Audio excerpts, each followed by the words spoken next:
여러분 반갑습니다. 더 코어 굿 매니지먼트. 오늘은 AI 시대 공감 경영이라는 주제로 이야기를 나누고자 합니다. 요즘 인공지능이 사람처럼 말하고 감정까지 흉내내는 시대가 되었는데요.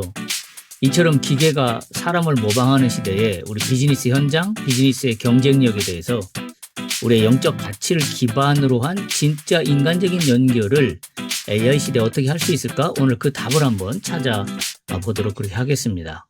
우리는 그 LLM파시라는 용어를 좀 이해할 필요가 있는데요. 한마디로 인지적인 공감입니다. AI가 해내는 공감인데요. 이 AI가 해내는 공감이라는 것은 마치 기술이 사람처럼 공감하는 척을 한다는 의미에서 나온 말입니다. 왼쪽 표에서 보시면 AI 공감은 사실 마음에서 우러나는 것이 아니라 방대한 데이터를 수학적으로 분석한 통계적 흉내내기에 불과하다는 사실인데요.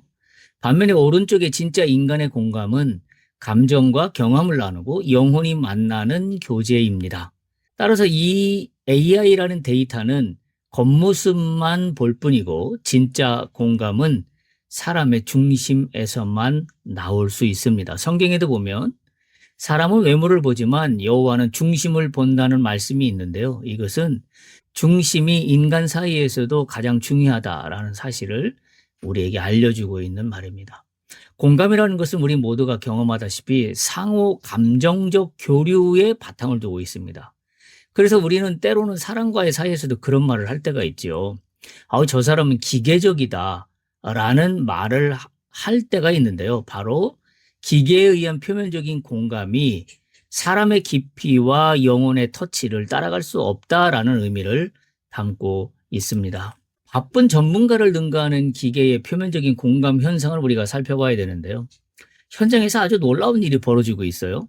화면의 그래프를 보시면 사람들은 바쁘고 지친 실제 의사나 전문가의 짧은 답변보다도 오히려 AI가 길고 다정하게 써준 위로의 말을 보고 더 공감을 받았다고 평가해서 상당히 놀라웠는데요.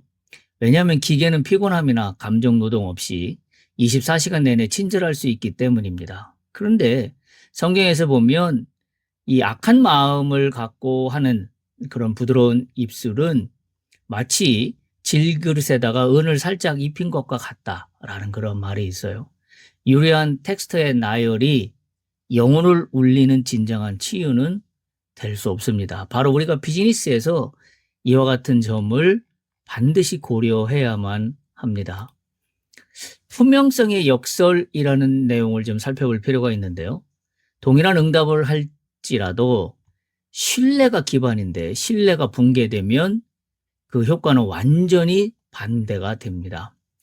참 그래서 사람의 마음이 신기합니다. 화면의 그래프를 보시면 그래프가 뚝 떨어지는 곳이 있어요. 이곳이 언제냐면 아무리 AI를 통해서 위로를 잘 받는다 손 치더라도 사용자가 이거 기계가 했던 거구나 라고 눈치채는 순간 만족도와 신뢰도가 바닥으로 떨어진다는 그림을 지금 보여주고 있습니다.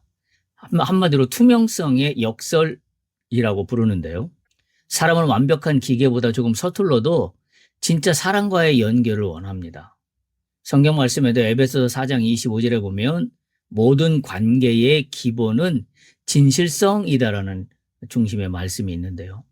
인간은 이 진실한 교제, 코이노니아를 갈망하도록 되어 있고 이 관계의 바탕은 진실성의 근거를 두고 있습니다. 그러니까 사랑과의 공감이라는 것도 진실성이 기본이 되지 않으면 이루어질 수 없다는 것을 분명하게 전달해주고 있습니다. 비즈니스의 성과를 이끄는 공감의 경제학인데요. 한마디로 초개인화입니다. 이런 공감 능력은 기업의 성과와도 직결되는데 소비자의 73%는 공감 능력이 떨어지는 차가운 기업을 떠나버린다고 그래요. 반대로 고객의 마음을 잘 알아주는 기업은 경쟁 회사보다 수익이 41%나 높게 나타나고 있는 것을 보여주고 있습니다. AI는 고객 한 명 한 명의 취향을 맞춰주는 초개인화를 도와주는 건 맞습니다.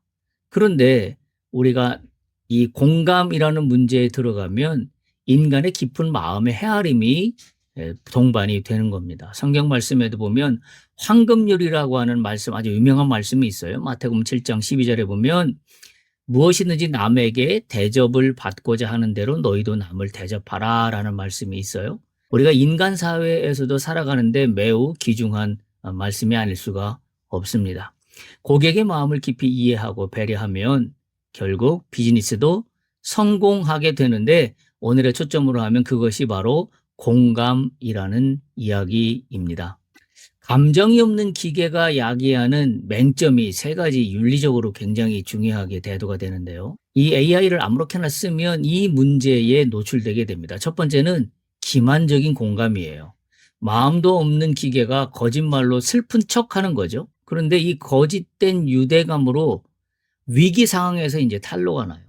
이 기계적인 답변이었네라고 느끼게 되거나, 또는 사용자가 잘못된 신념을 갖고 계속 얘기하는데 여기에 계속 동조를 해준다, AI가.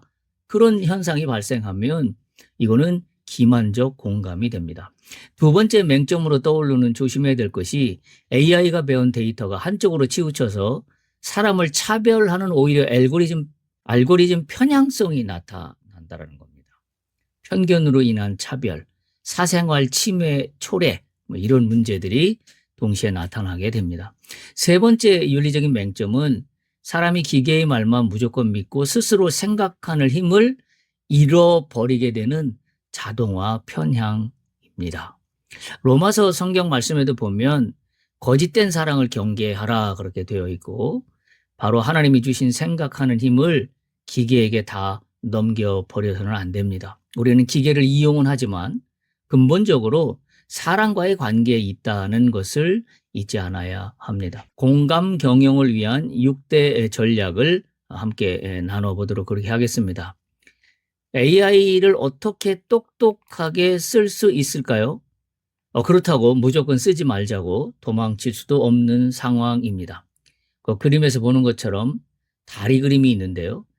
왼쪽에 기계의 효율성과 오른쪽에 사람의 온기 두 가지를 연결하는 인간과 AI의 협업 모델을 만들어 나가야 합니다.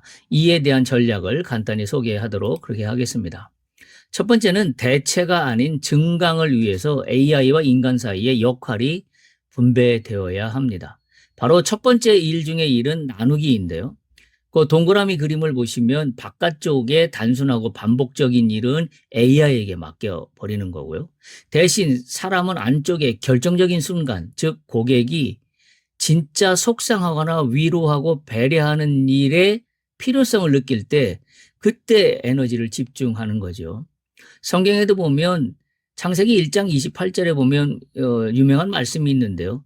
이걸 이제 우리는 신학적으로는 문화 명령이라 그렇게 이야기합니다. 무슨 이야기냐면 인간이 하나님의 대리자로서 세상을 어떻게 돌보고 가꿔야 하는가에 대한 원리를 말씀하고 있는 건데요. 하나님이 만드신 자연 또 문화, 이거를 잘 계승하고 발전시켜야 될 책무가 인간에게 있습니다. 그래서 AI는 사람의 일자리를 뺏는 주인이 아니라 인간에게 더 사랑을 베풀도록 돕는 도구로서 우리가 AI를 이 시대에 지혜롭게 잘 활용해야 될 책무가 있습니다.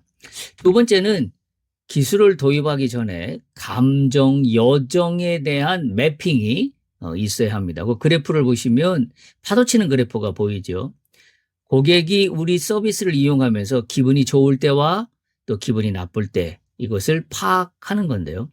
단순히 정보가 필요할 때는 AI를 배치해서 빨리빨리 응답해 주는 거죠. 그러나 고객이 화가 나거나 당황해서 기분이 바닥을 치고 있을 때는 반드시 이때는 사람이 나서도록 이 AI를 설계해야 합니다. 그것을 감정 여정의 매핑이다 이렇게 이야기할 수 있는데요. 단순한 프로세스 설계가 아니라 고객 여정의 각 단계에서 느끼는 고객의 불안, 분노, 안도, 이와 같은 감정 상태를 파악하고 이 감정의 높낮이에 맞춰서 인간과 AI의 개입 시점을 정밀하게 반영하는 겁니다. 그래서 CX라고 그러는데요. Customer Experience입니다. 고객 경험의 시점에 따라서 이 높낮이에 따른 AI와 인간의 역할을 잘 나누어 갈 수 있어야 합니다. 그다음에 하이브리드 워크플로우 실행 단계인데요. 바로 이 전략은 실제 업무에 적용하는 방법입니다. 고객의 일상적인 질문은 AI가 아주 빠르게 답해 주도록 하고, 그러나 AI가 보기에 이 고객님은 지금 엄청 화가 나 있다, 혹은 문제가 너무 복잡하다, 이렇게 판단이 되면 그 즉시 AI가 계속 상황을 리드해 가지 말고 사람에게 넘겨주는 시스템을 만들어야 합니다. 기계가 정보를 주고 사람은 마음을 달래며 문제를 해결하는 협동작전인 셈이죠.